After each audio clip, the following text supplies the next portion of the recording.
Chapter 30. Enmity between man and Satan. I will put enmity between thee and the woman, and between thy seed and her seed. It shall bruise thy head, and thou shalt bruise his heel. Genesis 3:15. The divine sentence pronounced against Satan after the fall of man was also a prophecy, embracing all the ages to the close of time, and foreshadowing the great conflict to engage all the races of men who should live upon the earth. God declares, I will put enmity. This enmity is not naturally entertained. When man transgressed the divine law, his nature became evil, and he was in harmony and not at variance with Satan. There exists naturally no enmity between sinful men and the originator of sin. Both became evil through apostasy.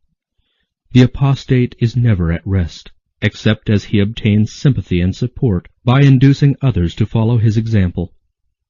For this reason fallen angels and wicked men unite in desperate companionship. Had not God specially interposed, Satan and man would have entered into an alliance against heaven, and instead of cherishing enmity against Satan, the whole human family would have been united in opposition to God. Satan tempted man to sin as he had caused angels to rebel, that he might thus secure cooperation in his warfare against heaven. There was no dissension between himself and the fallen angels as regards their hatred of Christ. While on all other points there was discord, they were firmly united in opposing the authority of the ruler of the universe. But when Satan heard the declaration that enmity should exist between himself and the woman, and between his seed and her seed, he knew that his efforts to deprave human nature would be interrupted, that by some means man was to be enabled to resist his power. Satan's enmity against the human race is kindled because through Christ they are the objects of God's love and mercy. He desires to thwart the divine plan for man's redemption, to cast dishonor upon God by defacing and defiling his handiwork. He would cause grief in heaven and fill the earth with woe and desolation, and he points to all this evil as the result of God's work in creating man. It is the grace that Christ implants in the soul which creates in man enmity against Satan. Without this converting grace and renewing power, man would continue the captive of Satan, a servant ever ready to do his bidding. But the new principle in the soul creates conflict where hitherto had been peace. The power which Christ imparts enables man to resist the tyrant and usurper. Whoever is seen to abhor sin instead of loving it, and whoever resists and conquers those passions that have held sway within, displays the operation of a principle wholly from above. The antagonism that exists between the Spirit of Christ and the spirit of Satan was most strikingly displayed in the world's reception of Jesus. It was not so much because he appeared without worldly wealth, pomp, or grandeur that the Jews were led to reject him. They saw that he possessed power which would more than compensate for the lack of these outward advantages, but the purity and holiness of Christ called forth against him the hatred of the ungodly. His life of self-denial and sinless devotion was a perpetual reproof to a proud, sensual people. It was this that evoked enmity against the Son of God. Satan and evil angels joined with evil men. All the energies of apostasy conspired against the champion of truth. The same enmity is manifested toward Christ's followers as was manifested toward their master. Whoever sees the repulsive character of sin, and in strength from above resists temptation, will assuredly arouse the wrath of Satan and his subjects. Hatred of the pure principles of truth, and reproach and persecution of its advocates will exist as long as sin and sinners remain. The followers of Christ and the servants of Satan cannot harmonize. The offense of the cross has not ceased. All that will live godly in Christ Jesus shall suffer persecution. 2 Timothy 3:12. Satan's agents are constantly working under his direction to establish his authority and build up his kingdom in opposition to the government of God. To this end they seek to deceive Christ's followers, and allure them from their allegiance. Like their leader, they misconstrue and pervert the Scriptures to accomplish their object. As Satan endeavored to cast reproach upon God, so do his agents seek to malign God's people. The spirit which put Christ to death moves the wicked to destroy his followers. All this is foreshadowed in that first prophecy, I will put enmity between thee and the woman, and between thy seed and her seed. And this will continue to the close of time. Satan summons all his forces and throws his whole power into the combat. Why is it that he meets with no greater resistance? Why are the soldiers of Christ so sleepy and indifferent? Because they have so little real connection with Christ, because they are so destitute of his Spirit. Sin is not to them repulsive and abhorrent as it was to their Master. They do not meet it as did Christ, with decisive and determined resistance. They do not realize the exceeding evil and malignity of sin, and they are blinded both to the character and the power of the Prince of Darkness. There is little enmity against Satan and his works, because there is so great ignorance concerning his power and malice, and the vast extent of his warfare against Christ and his church. Multitudes are deluded here. They do not know that their enemy is a mighty general, who controls the minds of evil angels, and that with well-matured plans and skillful movements he is warring against Christ to prevent the salvation of souls. Among professed Christians, and even among ministers of the gospel, there is heard scarcely a reference to Satan, except perhaps an incidental mention in the pulpit. They overlook the evidences of his continual activity and success. They neglect the many warnings of his subtlety. They seem to ignore his very existence.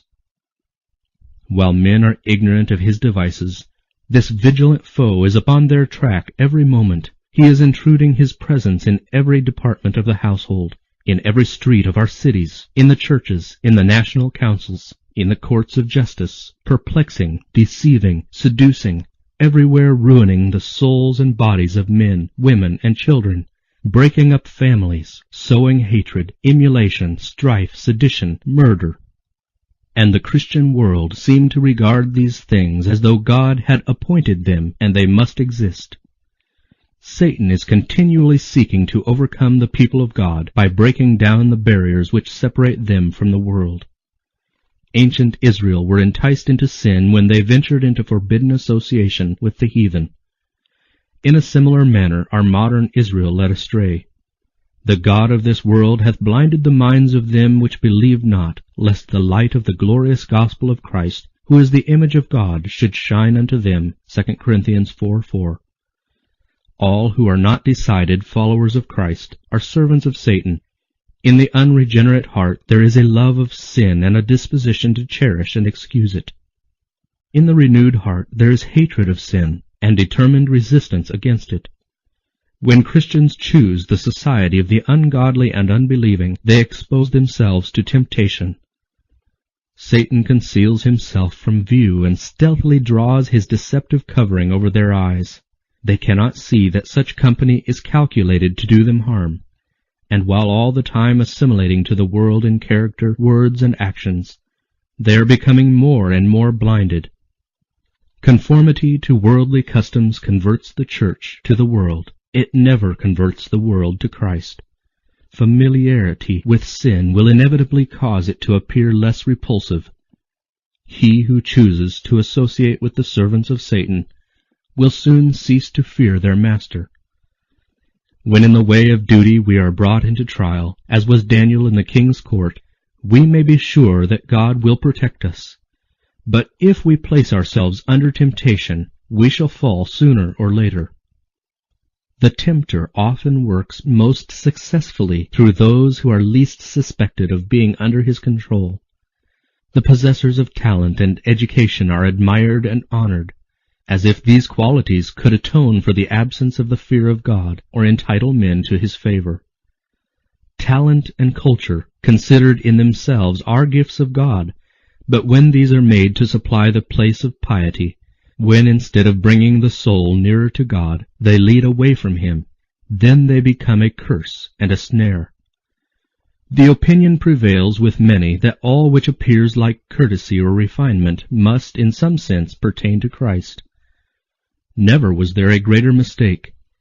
These qualities should grace the character of every Christian, for they would exert a powerful influence in favor of true religion, but they must be consecrated to God, or they also are a power for evil. Many a man of cultured intellect and pleasant manners, who would not stoop to what is commonly regarded as an immoral act, is but a polished instrument in the hands of Satan. The insidious, deceptive character of his influence and example renders him a more dangerous enemy to the cause of Christ than are those who are ignorant and uncultured. By earnest prayer and dependence upon God, Solomon obtained the wisdom which excited the wonder and admiration of the world. But when he turned from the source of his strength, and went forward relying upon himself, he fell a prey to temptation. Then the marvelous powers bestowed on this wisest of kings only rendered him a more effective agent of the adversary of souls. While Satan is constantly seeking to blind their minds to the fact, let Christians never forget that they wrestle not against flesh and blood, but against principalities, against powers, against the rulers of the darkness of this world, against wicked spirits in high places. Ephesians 6:12. The inspired warning is sounding down the centuries to our time. Be sober, be vigilant, because your adversary the devil, as a roaring lion, walketh about, seeking whom he may devour. 1 Peter 5:8. Put on the whole armor of God, that ye may be able to stand against the wiles of the devil. Ephesians 6:11. From the days of Adam to our own time, our great enemy has been exercising his power to oppress and destroy. He is now preparing for his last campaign against the church.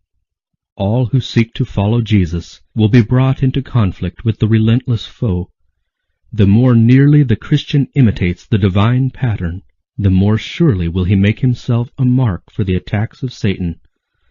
All who are actively engaged in the cause of God, seeking to unveil the deceptions of the evil one, and to present Christ before the people, will be able to join in the testimony of Paul, in which he speaks of serving the Lord with all humility of mind, with many tears and temptations. Satan assailed Christ with his fiercest and most subtle temptations, but he was repulsed in every conflict. Those battles were fought in our behalf. Those victories make it possible for us to conquer. Christ will give strength to all who seek it. No man without his own consent can be overcome by Satan. The tempter has no power to control the will or to force the soul to sin. He may distress, but he cannot contaminate. He can cause agony, but not defilement. The fact that Christ has conquered should inspire his followers with courage